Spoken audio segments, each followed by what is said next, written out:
Every time I got money from this business, it went into real estate. And that was kind of like how I kind of structured everything as the goal from like getting out of college on was anything you make goes into real estate. And then we just like save it here. Then it goes into real estate, which was great. Hey everyone, I'm Annie Dickerson, and on behalf of the entire Goodegg Investments team, I wanted to welcome you to this episode of the Life and Money Show, the show where we talk about everything from investing to financial freedom to parenting, traveling, creating a life by design, and everything in between. I'm here, of course, with my amazing co-host, Susan Elliott. Susan, how are you today? I always like straighten up just a little bit when you say that, like, oh, thank you. Thank you. Oh, I am here. No, I'm doing really good this morning. It's Tuesdays are like a fun, busy day, but we get to talk to people and have great idea sessions. It's like got a great Tuesday energy over here. Indeed. We just wrapped a great conversation with our guest, Charles Carillo, which we're going to dive into in a little bit here. But tell everybody a little bit about what we're going to be talking about on the show today. Charles was a great guest. He does very similar things to us here at Goodegg. And what's really wonderful is that his backstory gave this wonderful window into the life of like how we all find real estate investing. And there's so much we can all resonate from that.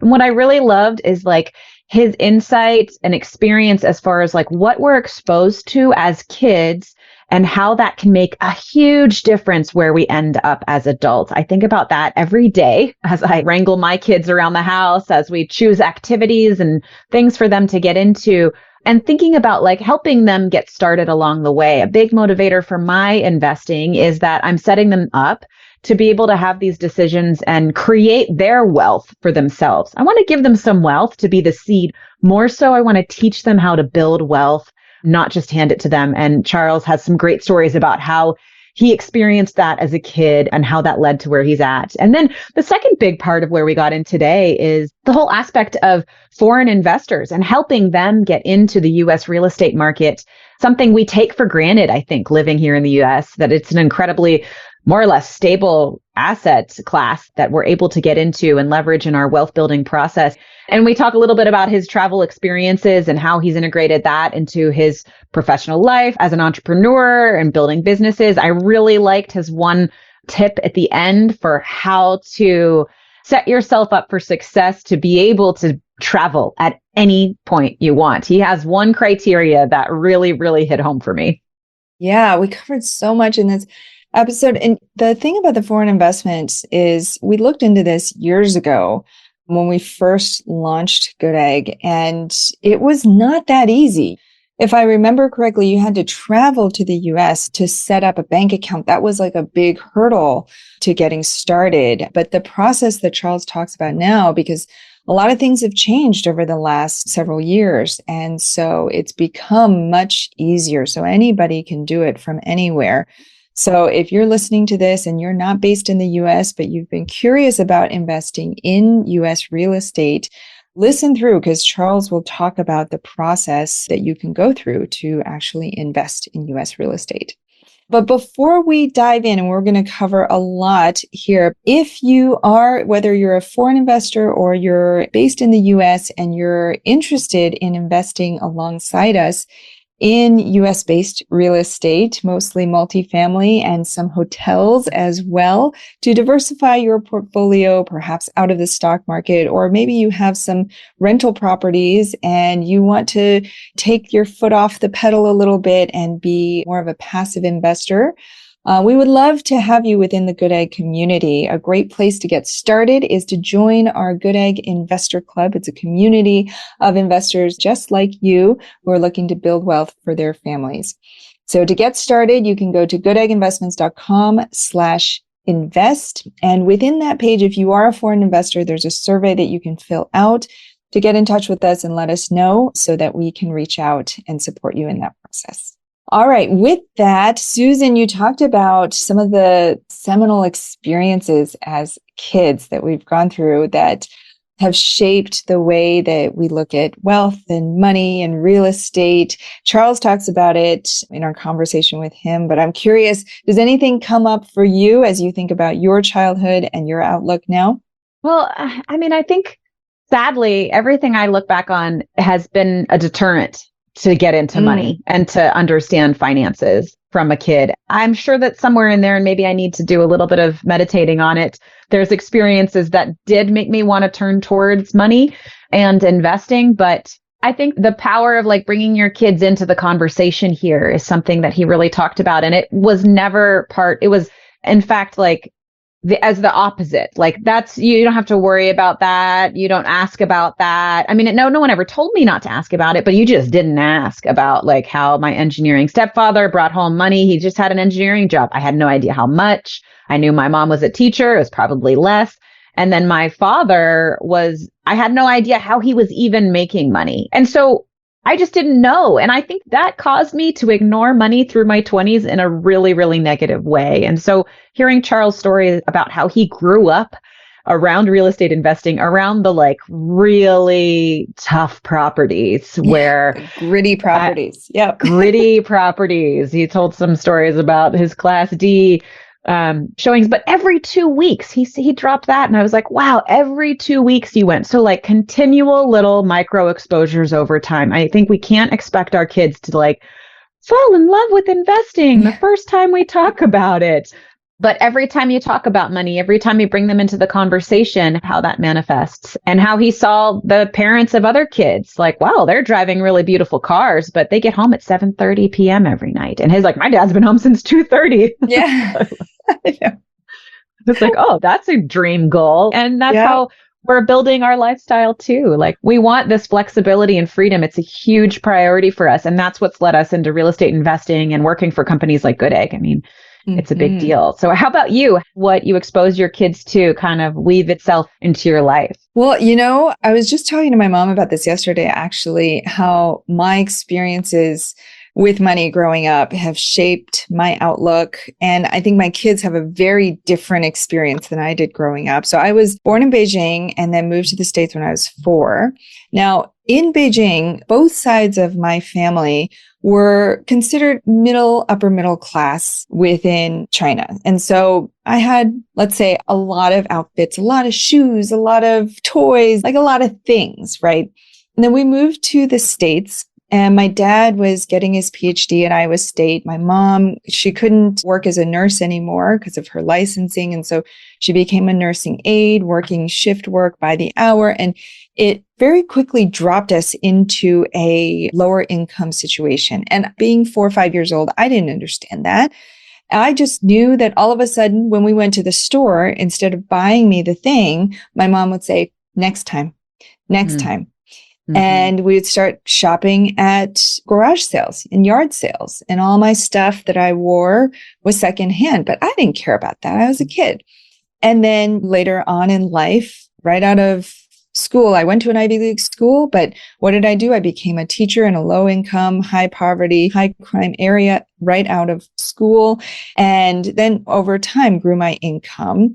But as an adult, money has never been like the thing that's gotten me to take this job or try to stay with this company, get this promotion. I've never been like, oh, I just want to stay for this bonus. That's never motivated me. And looking back, I wonder if that fall from grace, so to speak, from the higher income to lower income kind of played a part in that, where I was like, you know what? Doesn't matter how much you make. At any income level, you're going to find things to be joyful about. You're going to find challenges to face, and you're going to have people around you. And so maybe on some subliminal level that impacted my little mind. And I was like, money isn't the driver of all things. It's certainly a tool and it can shape your life, but it's not the be all and end all. A great like parallel lesson to think about as we talk to our kids about investing and growing businesses, and also just pointing to that like money. I mean, see our last episode here on money and happiness. Like, are you using it as a way to be happy? And yeah, that's a great way that you've been able to have that experience and then use that to build what you want for your kids and their knowledge of investing. Yeah. Yeah. But what Charles talks about with the realization that he had with his father growing up, all these other kids, their parents, as you mentioned, would work late. They'd have all these fancy clothes and cars, but the lifestyle he realized wasn't exactly what he wanted for his own life. And here he saw his dad with this kind of a messy real estate portfolio, and he had to go to these weird spots and talk to these weird people. But then ultimately he was able to create this lifestyle that gave him a lot of freedom and flexibility, road trips and these longer family travels that they were able to take. And I think that right there is something that I've learned in my adult life. I didn't have that epiphany as a kid. I was just like blinders on, going towards the straight A's and the Ivy League school and the climbing the corporate ladder for 40 years. That was my vision of a successful life. I never took into account the time, the freedom, the flexibility, what I actually wanted out of a life, what a life by design would look like for me. It never occurred to me. You didn't see it. You didn't have that model in your life. Oh, absolutely. Man, just like there, we all need to live a life by design to be the models. Yeah, that's such a good point. And I mean, he saw it with his fight. He had that epiphany because he saw it's almost like Rich Dad, Poor Dad, right? And he was able to see that stark difference between, wait, society's telling me to go this way, but here I see my dad's got pretty much everything that I want. And he's having a lot more fun. Yeah. And their dads have great suits. Okay. Yeah. Okay. But yeah, it's something that in the 10 years after college, I had 9 different jobs, chasing that American dream, trying to climb the corporate ladder. And that flexibility never really played a big part for me, let's say, until probably having kids was definitely a big part of it. But also, I think getting into my 30s, and now I'm at the precipice of getting into my 40s. And now I'm like, I don't want the grind anymore. I don't want to be like just blinders on and forging ahead and 9 to 5 and limited vacation. And I want to be able to turn the whole thing on its head and focus on the life I want to live. Because now at this so-called midpoint in my life, I realize we're on borrowed time here. This is not an endless venture here. The clock's going to run out at some point. And so if I don't take the reins now and figure out what that life I want to live is now, I don't want to be 65 and my body might not be in the same shape that it's now. And I might not be able to be as mobile and go to the places I want. And only at that point to be able to live my life by design. I want to be able to do it now, which is why, as we've built Goodegg too, we've so intentionally built into the culture and the company the ability for anybody on the team to have unlimited time off. As long as you're getting your work done and you're contributing to our overall mission and vision and goals, if you want to go and take a 2-week vacation, great. We support you. We love that. And so hopefully for all our listeners, you might not be in a position where you have unlimited time off, but there's always little ways to find bits of life by design, even within whatever structure you have.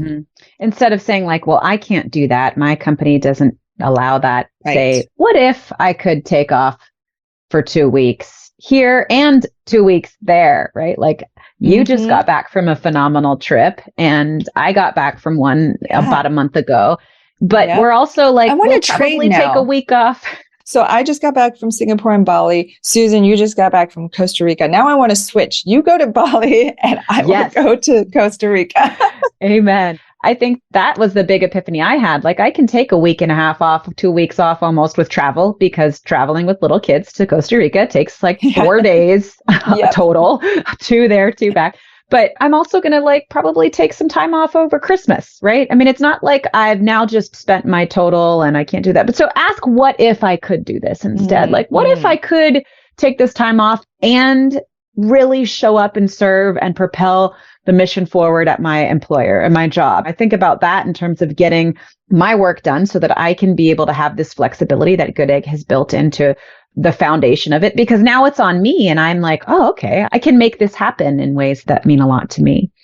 Yeah, absolutely. And it's not always easy, right? When you finally have that freedom to be able to do it the way that you want, people think, oh, that'll be easy then. But it's not always, because then you've got to take the initiative And you've got to imagine and you've got to think ahead to what you want that to look like and design toward that. So for anybody listening, start that process today. Wherever you are, there's at least something that you can do. And we have great resources on our site, in our blog, in our YouTube channel, and on this podcast. We did a 3-part Life by Design series a while back, so check that out. But that Life by Design, it's accessible to anybody, and especially with some of the tips that Charles talks about in our conversation with him. So with that, shall we dive in? Let's do it. Good. Let's do it. Let's dive into our conversation with Charles Carillo. Charles, welcome to the show. How are you today? I'm doing great. How are you guys doing? We're fantastic. We're so excited to have you here. You have quite a story. You've done so much travel. You've built up multiple businesses. And so we definitely want to hear more and dig into your inspirational story. I want to start with kind of how you got started, specifically with real estate, because it's not something everybody gets into. How did real estate come to be part of your journey? Yeah, so I grew up in a real estate family. My dad has been a multifamily investor since 1984, and those properties they're really tough properties. They were mainly D, to be nice, let's say C minus. But I remember he self-managed them, and he had some of them with a partner, and they had up to like upwards of maybe 100 units before he started selling them in the late 90s. But he had like a small team that he put together to manage them. But we would go there like twice a week to different properties. And I was like, this is like, see lots this is of terrible. things, I'm sure. I'm like, this is like the worst thing. I never want to do this. Like, this is like the worst thing I've ever seen. But it's different because you go to your friends' houses. They have more professional parents, let's just say, that have gone to, they're now attorneys, all this kind of stuff. And you're like, oh, this looks more like straightforward. Like, you know what I mean? Coming in at this time. And my dad's at all different times getting calls and stuff like this. And I think it was like in high school, I started like putting 2 and 2 together because we had a summer house that was like 3.5 hours away. He'd be able to like go up there for like weeks at a time. We went like a road trip when I was like in elementary school across the United States, like different stuff like this that no one else I knew had ever done. So it was like you start putting it together. My dad never missed like anything. Like I'm an Eagle Scout, so like Boy Scouts, nothing was ever missed. I played lacrosse in high school and college, nothing was ever missed. And it was like, you didn't see that from other parents, no matter what their profession was. So I saw that. That's so interesting that you saw the parents that had these like traditional, easy looking paths and then this messy path that your dad had. But then you had that epiphany later on of like, ooh, wait a minute. This path actually leads to the kind of freedom and lifestyle that I want, as opposed to maybe those lawyers who were still working 80-hour weeks. Yeah. Driving really fancy cars and nice suits, but they came in like 7:30 at night, stuff like that. And you'd be over at your friend's house and you're like, oh, my dad's been home since like 2:30. It was like a different thing, and that you don't really put it together and until you're a little older and you're kind of like seeing stuff. But when you talk about it more and more, then you're like, wow, this is just like, who couldn't be eye-opening? But I remember my dad collecting rent one time, and he's like telling me like half of everything that's collected is profit. And so it would be like, I don't know, he's like, this building pays for your braces. I remember him telling me one time, something like that. It's kind of brought back to your level of like a middle schooler. And you're like, oh, okay. Like, I understand this now. Like, I understand how this all works and everything's put together and it's not traditional, but like, now I know why you've done it. So yeah, that was that. And then, I got out of college in 2006. My dad really pressured me to buy a property. Now we call it house hacking, but back then it was just like buying a multifamily, small one that you could get FHA financing for. So it was a 3-family. I lived in one of the floors, rented out the other 2. I did it again at the end of 2008, which was completely different from the end of 2006. Let's just say that. Every time you turned on the TV, it was like, CNBC. I remember the second property I bought was 2 months after Lehman, and it was like 2 months before it made off. So it was just like every time you turned it on, something was going down. Someone went bankrupt. Investors were losing money. And then it didn't get better for many years. And it was just like, were your friends at that point? I'm curious, because you were still in your early 20s, I assume, at that point. Were your friends like, what are you doing, man? Like, you're buying all this real estate. Have you seen the news? Like, the world is falling apart. Or did you have people around you who were like, oh, that's so cool, I want to buy real estate too? I had one of my really good friends. He got a job at a private equity firm, very traditional type Connecticut college person. And it was like, he was asking some of the numbers and he was like, I had never even heard what IRR was before. Still didn't understand what it was, and I was like, man, it's not that difficult. Like, I got this, there's rent, there's expenses. Like, I had this really simple, it was like on a Word document spreadsheet I showed this guy. And he's like, we put it in here for time value of money. I'm like, it's a 3-family apartment. It's not like, as my dad was a back of the napkin type investor. You know what I mean? Like IRR, I don't know anything about that. I know cash on cash. I know like interest rates. And like, that was kind of how I started out. And you got to get a little bit more sophisticated if you want to start taking people's money. But it was something that at that point, it was just pretty straightforward. You know what I mean? I bought them very close to each other, literally like less than a half mile from each other, so I could manage both of them. And you learn a lot when you self-manage property. I mean, it's just, especially they were C-class properties. My dad really pushed me to buy better properties, and they were like C. Then I bought a C+ type thing. And they're better. They're much better than the ones he had. But as I've like really gone through in my real estate career, it's more like all now into Bs and stuff like this. You realize that the consistency and the tenant base and how it makes it so much stronger for you, and then also easier for you, and then also stronger investment for your investors as well. So the natural progression, I don't think anybody really starts off with A's. It's really just like they start on their way up, and then hopefully they're not starting in D. Hopefully they start in C though.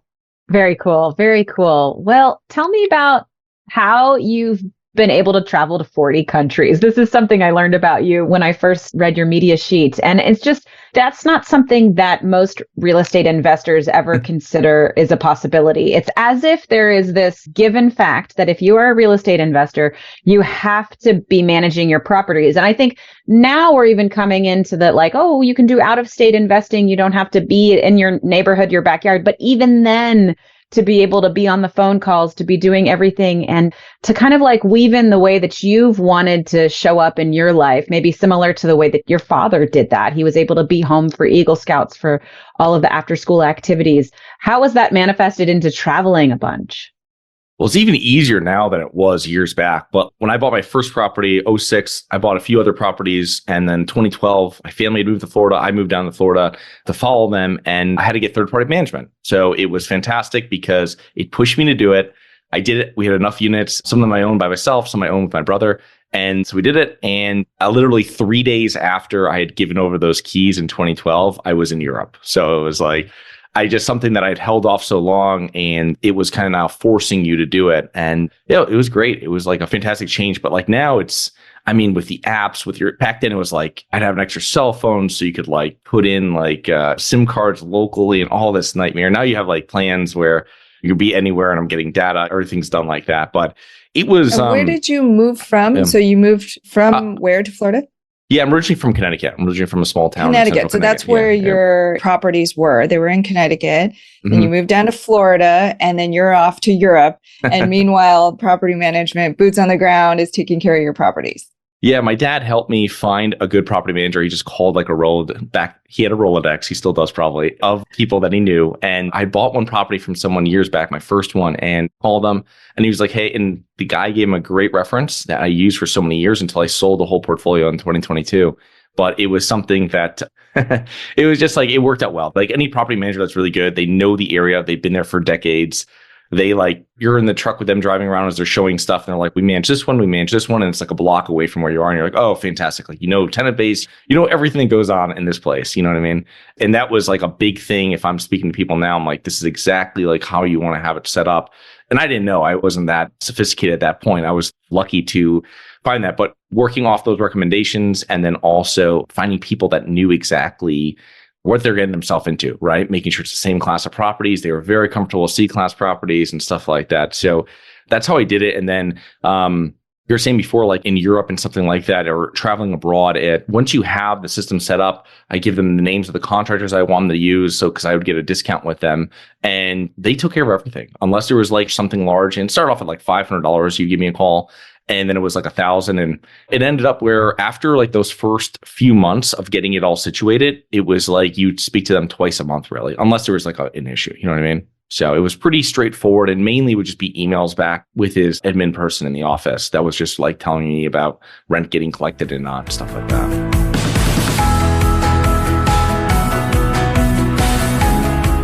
I'm hearing a little takeaway of just like there is kind of a ramp to most of these things, these like big goals or ideas that you have that you don't really know how you're going to get there. And even you got your property managers in place, like, okay, call me every $500, call me every $1,000. You're building that trust. You're building those systems. Here's my contractors that I know of. That's a level of kind of peace of mind for you. You're working towards this to be able to have that trust later on. You're educating and taking little small bits of action so that you have the peace of mind to go after your travel goals, to be able to live a lifestyle that's a little bit more suited to you where you're at right now. That's awesome. I'm curious, how did it feel to sell that portfolio of out-of-state rentals in 2022? It was great. I mean, it was just, they were older properties and it was an investor that had properties in the area. And it was actually, I found him by a girl I knew that was a passive investor of mine that was like, hey, this person buys a lot of portfolios there if you want to or buys properties there and stuff like that. So it was interesting how that worked, but it was great. I mean, small properties are just hard to manage, especially when you have older properties that are in constant need of basic stuff that you take for granted in properties that were built in the last 30 or 40 years. You know what I mean? Like different types of plumbing and different types of electrical and all the different stuff that they used back then that we realized later on that wasn't really the best. You know what I mean? So like asbestos and lead. And so never dealt with that. No. No. It's really nice to be out of state, having other people manage it at that point when you're dealing with all of that. That's wonderful. And you've helped a lot of foreign investors invest in US real estate. Is there any connection to like your international travels to saying like, how can I help these people? Or where did your drive to help foreign investors come from? Yeah. So in college, I started a small payment processing company and it kind of grew into where I had several large European clients. So I'd go to see them. I had a friend that was living there that I did work with, a business partner / friend. And Eastern Europe, there's so many different countries, everything. So we would travel to see different clients. I spent time over there. It was like months at a time. And so that was really funding my initial jump into real estate, all the down payments, everything else that went with it. Every time I got money from this business, it went into real estate. And that was kind of like how I kind of structured everything as the goal from like getting out of college on was like anything you make goes in the real estate, and then we just like save it here, then it goes in the real estate, which was great, but it's also very, very slow. So it was something that a lot when I was working with clients over there, people would ask me because they'd ask you what else you're investing into. Every time you have a business meeting that's not connected with or veers to different businesses that you might be interested in or investments.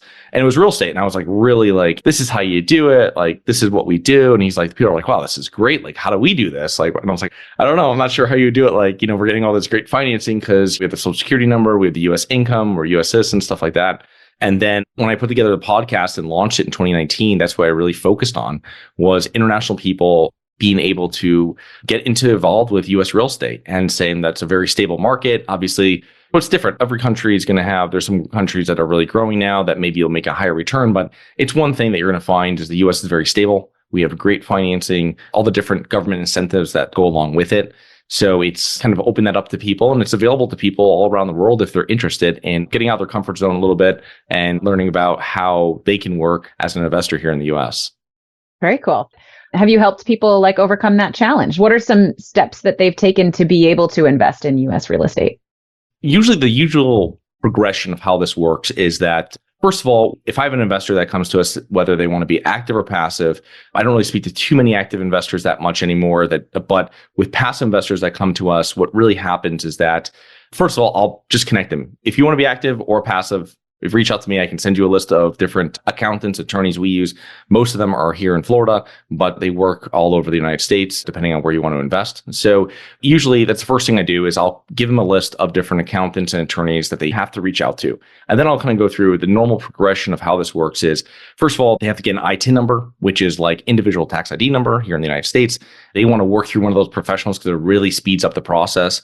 But still now working with one of those professionals, it pretty takes long. It's like 7 to 11 weeks as of like the IRS website recently. So it's quite the process. And then after that, it's usually now they're coming in as really that's kind of like having their SS number for us, social security number, where they can now set up their corporation.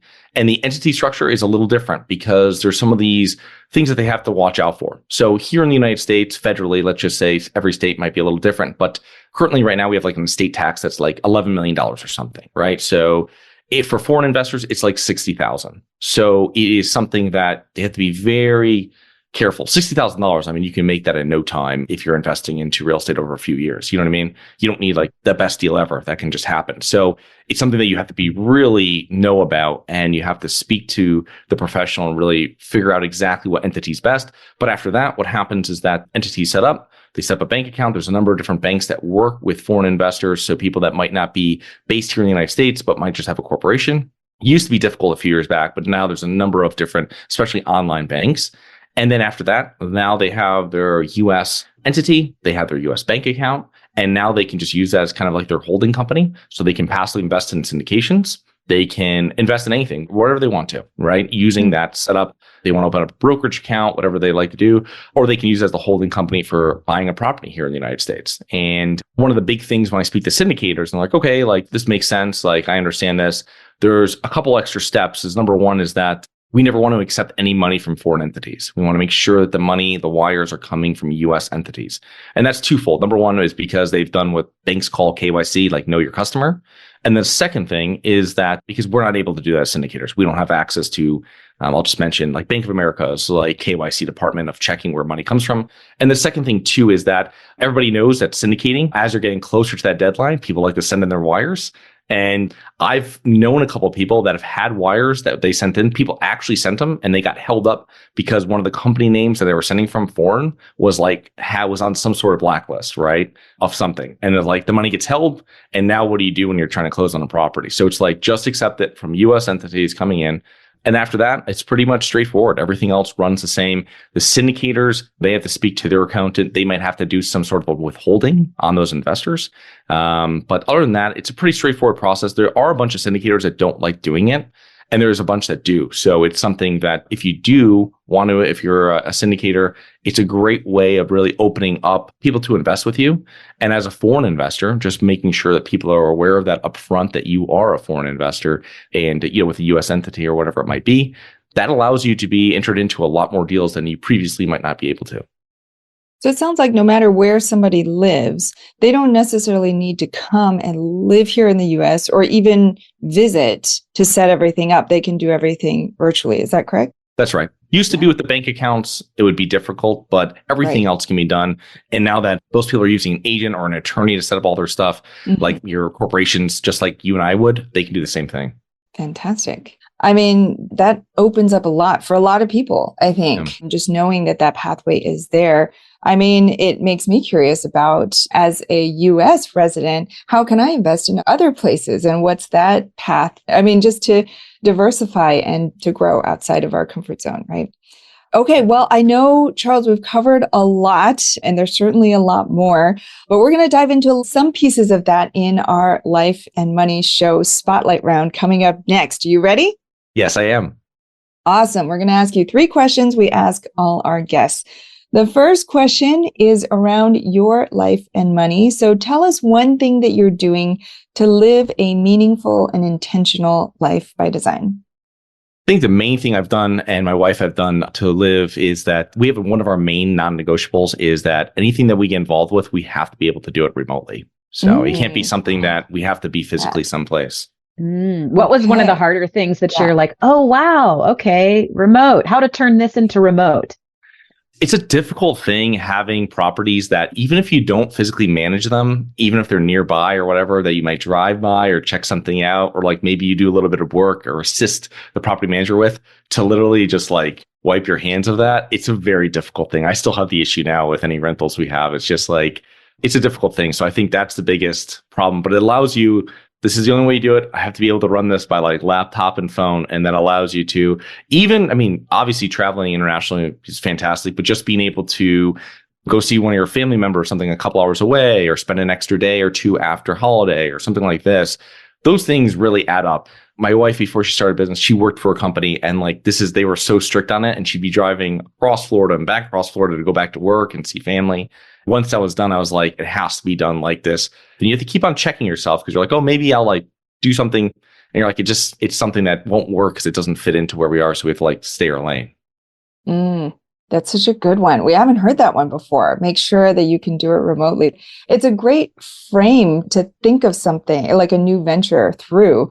Can we do this virtually? How can we do this virtually and remotely and do it successfully? And it really, as you were speaking to earlier, the systems, it really helps you to think through those systems up front, I would imagine. So, and I think even like other realms of your life too, like if I want to start volunteering more, what are ways I can make an impact to the organizations that I care about, but that I can do from anywhere. So Right. I serve on a board of directors for a national organization. I can do that from anywhere. There's one weekend a month I needed physically somewhere, and they fly me there. So as opposed to like showing up at my local soup kitchen, which Right. maybe I'll be able to do when I'm home, but I need to be able to have that. Yes, I can still travel. This isn't a second job or something. So Right.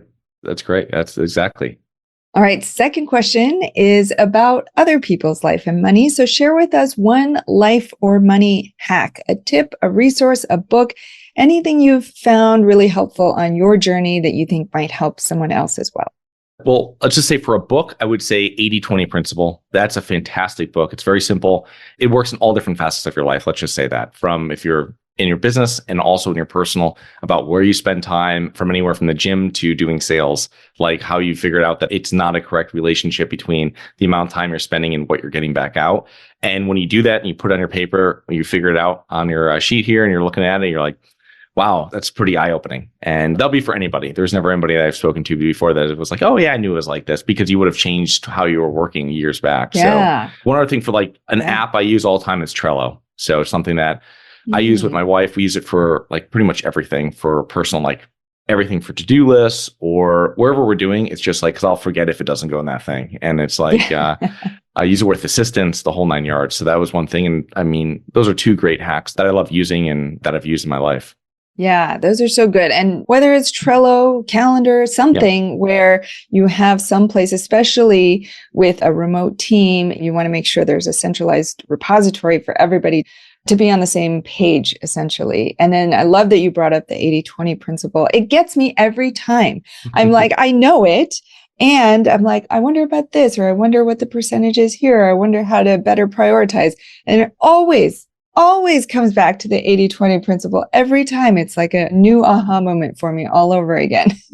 Yeah. And you're always thinking, why am I wasting time doing this? Yes. You know what I mean? Yes. That's the answer that comes out of everything.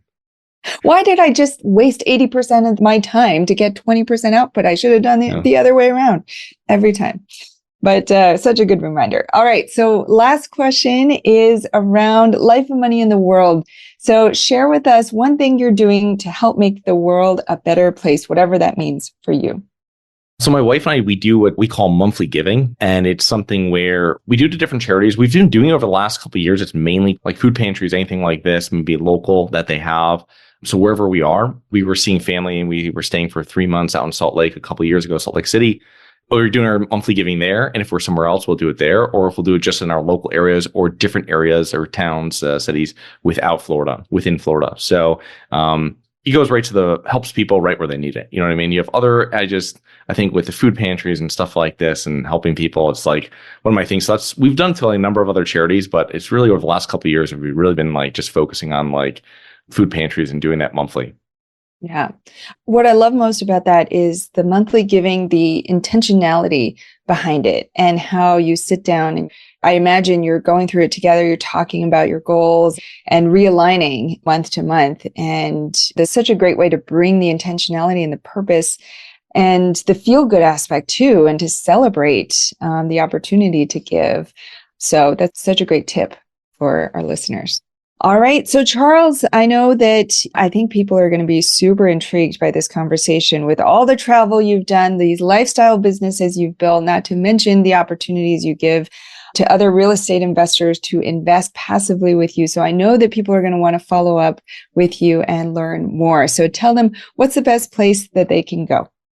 Yes, if you go to our website, harborsidepartners.com, and on harborsidepartners.com, a lot of information there. I have a podcast, as we said before, called Global Investors. We have a YouTube channel.